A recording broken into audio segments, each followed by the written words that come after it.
The section of the London Underground between Baker Street and Liverpool Street is one of the most important arteries on the network, transporting millions of commuters and tourists every single day. Despite this, I feel that this section is incomplete, because a section of the line has a long gap with no station in between. So let's discuss it, and see if it's worth building a station here. This part of the tube, as we all know, opened in 1863 between Paddington and Farringdon.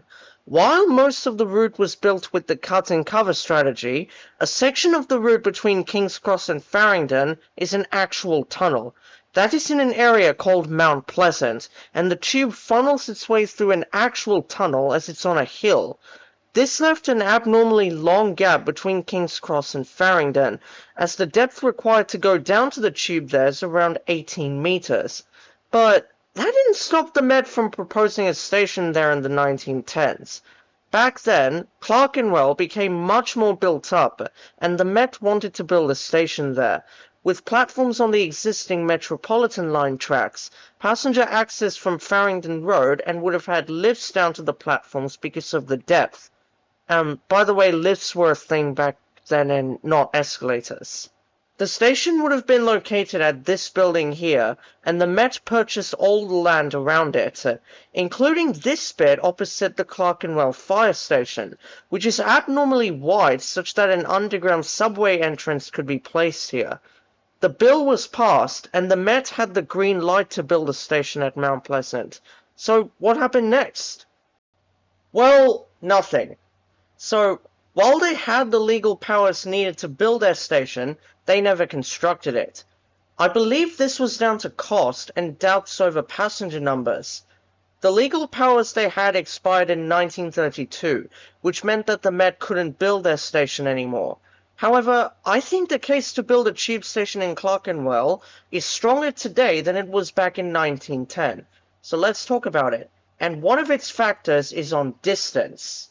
So here I have put together the approximate interstation distances on the route between Baker Street and Liverpool Street, with King's Cross to Farringdon being the longest. If we add up all of these distances, it's a total distance of 5,750 meters, and dividing that by 7 interstation spacings, that leaves an average distance between the stations of 821.4 meters, or 820 meters if we rounded that to the nearest 10. If Clerkenwell did exist, the distance from King's Cross would be around 1,087 meters to Clerkenwell, and from Farringdon about 725 meters. Here are those figures on a map I've drawn. Now, if we put this to a walking distance, let's say I lived in one of these new developments near the site of Clerkenwell Tube Station, which I'll elaborate on shortly. Walking to King's Cross takes around 16 minutes, walking to Farringdon takes around 13 minutes, and walking to any of the nearby stations, which include Angel, Russell Square, and Chancery Lane, all take around 15 to 16 minutes. So this makes the case for a tube station in Clerkenwell very strong, as if it was built, it can shorten people's walk to a nearby tube station. And because Clerkenwell's distance from King's Cross and Farringdon is quite close to the average station spacings of the line. But there is another factor which hinders on the first one, and that is the fact that the station has a weak catchment area.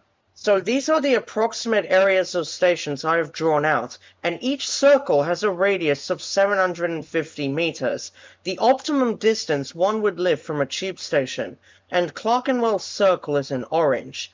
If 2 circles overlap, it would mean that the people living in that overlapped area would have a choice of 2 or 3 stations to visit.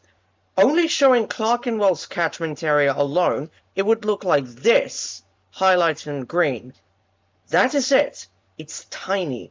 So anyone living in this area in green would be left with a new Clerkenwell Tube Station, but would also have the choice in going to either King's Cross or Farringdon due to the tiny catchment area, which people may see as unworthy, simply because there are multiple different routes one can use from both stations either side. There is also the argument that building a station here would strain the Metropolitan line by increasing journey times. However, I believe that one station being added would only add about 1 or 2 minutes onto the journey time. And because every train, no matter if it's a Circle or a H&C train as well, can make unscheduled stops between stations whilst waiting for vacant platforms or the flat junctions to be cleared at Baker Street and Aldgate, so it doesn't really make a difference for anyone doing local journeys on the line. So this means we are left with two possibilities. One, we risk having the station underused because people living nearby would have a multiple choice of stations to visit rather than the nearest one, but it would depend on where they are going. And two, risk having the station be so popular with people that it would overshadow the bus stops nearby, and not being able to handle large numbers of people who would live nearby a Clerkenwell Tube Station.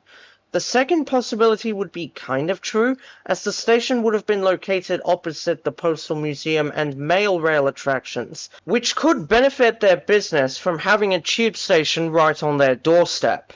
Now, if one wanted to build a tube station here, one would also have to take the city-widened lines into account. For context, this is a separate track pair from the Metropolitan line, and was built in the 1860s to separate the main line and underground services. They cross each other between Farringdon and Mount Pleasant, which you can actually see just a short walk away from Farringdon. But it's worth noting that Thameslink trains won't be stopping at Clerkenwell, simply because we would be putting too many stops and Farringdon is already close by and well used. But when I say one must take them into account, they have to think about how the station can be built without disrupting those services alongside the tube. Only one of them would need to be shut on working weekdays for works to take place, 18 meters below ground. Now, Mount Pleasant Post Office has seen a lot of change in recent years, and I think the location for a tube station is more suitable today than it was in 1910. What I mean is that the post office site has been redeveloped, with new high-rise developments being built, both for residential and employment opportunities.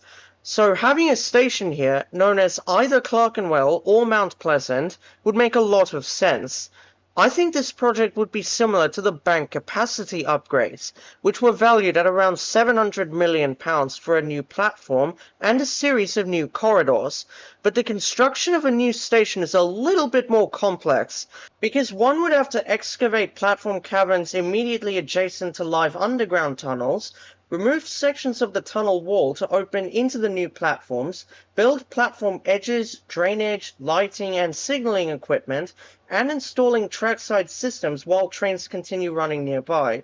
The station would also need to comply with modern accessibility requirements, with new lifts and escalators because of the line's deep nature at Mount Pleasant.